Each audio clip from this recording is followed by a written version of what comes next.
Hey everybody, welcome back to Active Self-Protection Extra. It's Neil. I'm out here on a really beautiful day in February in Arkansas with my good friend Cara, and we're going to do a little bit of a refresh on all of the Mantis stuff. There's so much stuff that has changed over the last few years that we're going to do a little bit of refresh. So over the next few weeks, you're going to see a bunch of video with Cara and I. We're going to teach you how to use some of this stuff. BakerTargets.com is where I get the targets you see me shoot all the time on Active Self-Protection Extra. They ship fast, their prices are great, and they have all kinds of targets, both for competitive shooting, defensive shooting, and fun too. Check them out. So Cara, you work with Mantis. I do. And so Cara is a good friend of ours. You've seen her on the channel before, hopefully. If not, go back and look, because she's been on the channel a lot. She's taken a bunch of classes with us. And, you know, I called you and I was like, hey, I just want to talk about all of the stuff. Like the X10 is kind of becoming, you know, there's so much stuff on the market for dry fire that the X10 is one of those things that I think is one of the most valuable tools, but people don't necessarily understand what all they get from it, because there isn't a little laser hitting a target somewhere, so they don't see that feedback and they don't understand how to, you know, gather the data. So that's what we're going to be here to talk about today. So today we're going to kind of reintroduce the X10. And the first thing we want to talk about is the settings and how, you know, how you can set this up for your gun and your, you know, your setup and what you're doing. So Cara, talk to us a little bit about that. Absolutely. A lot of people don't realize going into settings, you can actually set up multiple guns. So where that comes into benefit is when you run the drills and you make sure the gun is set correctly, you can go into your history and actually compare drills done by one gun versus another gun. Oh. And so the data is a lot more useful when you have your settings set up correctly. Yeah, you know, one of the things that I have noticed over the years, you know, because I was a pretty early adapter when it was just the X, not the, you know, the X10. Yes, the old version. Yep. Yeah, the Mantis X, and there is so much more there now than there was. And, you know, if you're a high-end shooter, there's enough there that you can gather information to make yourself a better shooter. If you're a beginner, you can gather so much information that it can become overwhelming a little bit. And so we just want to kind of demystify a little of that over the next, I don't know, couple of months and see. So we're going to do a screen record.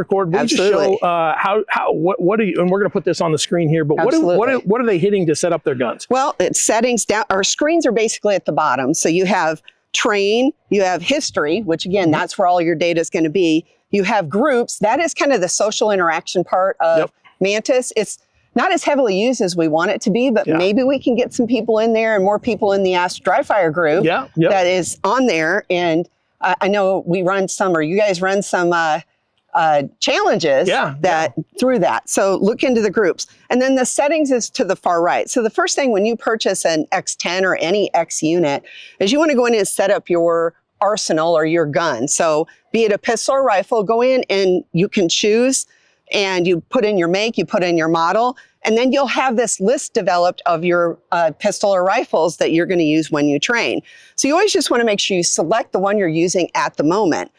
You can tell that by the little red bar to the left. So we're shooting a bunch of VP9s today, whether it's the K, the F, the old version, or the, you know, so we're just going to put it under VP9 as a general thing. So you want to set that, but you also want to make sure that if you're right-handed or left-handed, you have your handedness set, because the corrections are going to be opposite if you don't have that set correctly.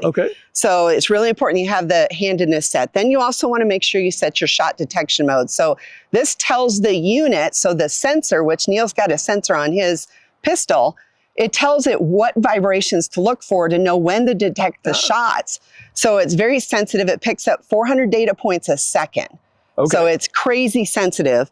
So you tell it if you're in dry fire, if you're in live fire, if you're running a CO2 gun. We have settings in there for different laser pistols and such. So you need to go into that shot detection mode, make sure that's set correctly so that the unit can give correct information on the shots it's doing. And then you have to tell it which direction it's mounted. So there's instructions there. And if you're on like a rifle, maybe your Picatinny rail's on the side. So you have to tell it what side of the pistol is it mounted on. So all of that can be input. And once you have it tied to a gun, it's going to ask you, do you want to go back to those same settings?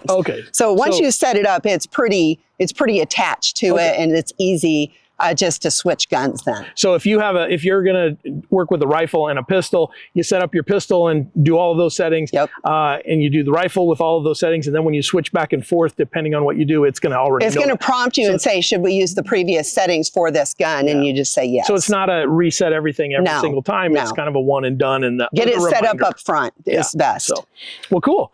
And now the X10 also works in live fire. Is that something, or is that when we go to the live fire? That's a choice as well. So you will not see, like, the recoil meter is a live fire drill. You won't even see that drill unless you are in live fire. So so you will toggle that shot detection mode based on whatever mode of shooting you're doing. Okay, cool.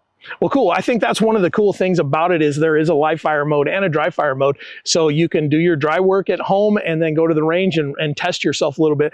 We do see some differences a lot of times in the scores from dry fire mode to live fire mode. And there's a lot of data that we can pull out of that. We're going to talk about that on a whole different video though. But for today, this is just kind of the introduction, resetting it up. If you've got your X10 and it's collecting dust, go dust that thing off, get through the settings and follow along with us. This is going to be fun.